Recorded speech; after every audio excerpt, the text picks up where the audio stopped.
There was a time when we just used the llamas and alpacas for lawn ornaments. They were pets.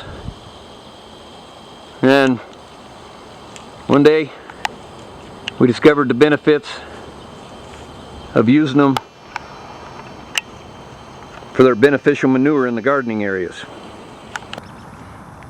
About once a month, Susie and I collect all the llama manure around the pasture, and with a wheelbarrow and a shovel and a rake, and we put it in a pile down there and let it dry. The llamas and alpacas poop in piles, so it's pretty easy to pick up.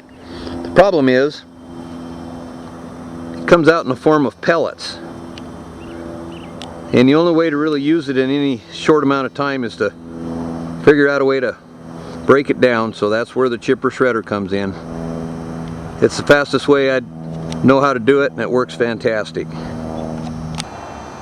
Okay, the way this works is about twice a year, after the pile dries, I bring the chipper shredder out and I shred it into another area right next to it, and that's the stuff that I take and blend with some dirt, topsoil that I've collected from neighborhood projects, driveways, patios, stuff like that, and I make my springtime soil with it. This is hot, nasty, and sometimes dusty work, so it's a good idea to don the safety equipment.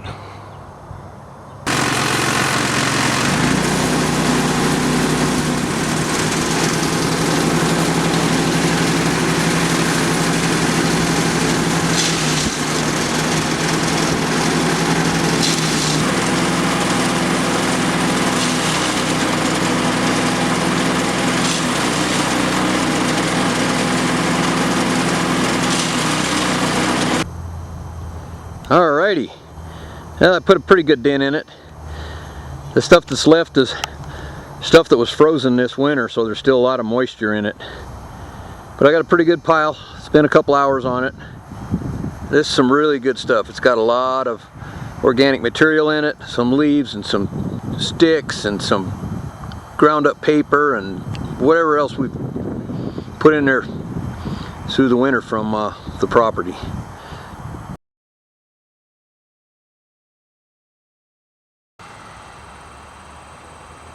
Basically, you're looking for greens and browns blended together with water. What we're shooting for is a hot compost between 140 and 160 degrees. What I started with is about a foot deep bed of ground up llama manure, straw, basically everything from the winter. And then this is the raw stuff from this year's garden. Some of it's green, some of it's brown. There's sticks in there. There's everything from the garden this year. We're basically going to layer it about a 2 to 3 to 1 percentage of carbon to green. You want about 2 or 3 times as much browns. You can do a search on the internet to find out what's brown and what's green. And then I'm going to hose it down with a layer of water in between.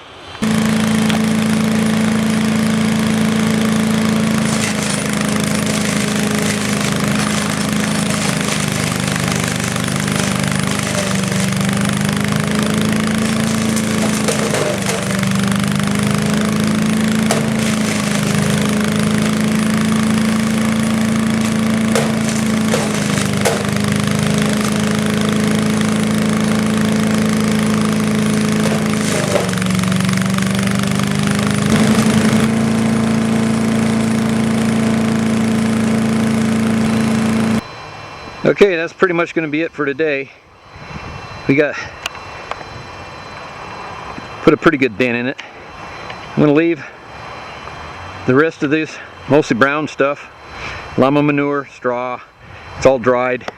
As we harvest the garden this summer, the rest of this year, there'll be plenty of green stuff to put in there, and we'll finish it off. Anyway, that's how I make compost.